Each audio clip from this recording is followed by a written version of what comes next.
To kodhi kaunti ma Kisumu ni chenro mar tiego jopiny mondo one kaka ginyalo rito alwora margi e tie pige ma bende koro gidakie. Koro ichano tim e boma ma Kisumu mondo mi koro kony ne jopiny bende futo kata lokruok mar futo mar yamo mar lwasi. Chenro ma kamano itimo kod riwruok mar Kenya Nile Discourse Forum ma bende en mar neno ni jopiny modak e tie pige ma okwako pinje 10 duto te ma bende koro ne ng'iyo ahinya Afrika orito maber aoche to kod nembe kaka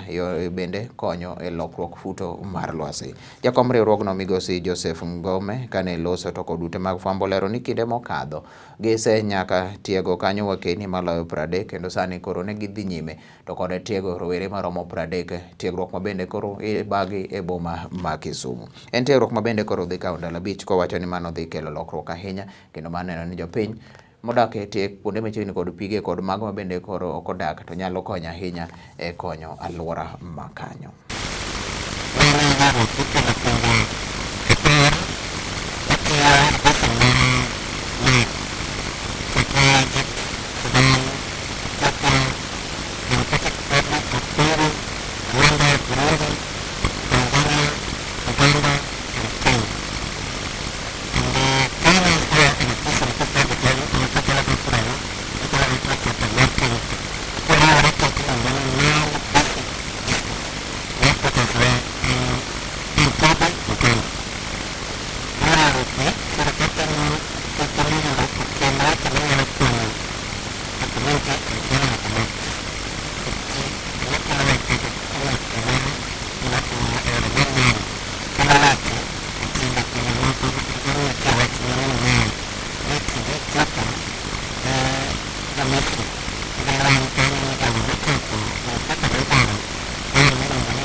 Karena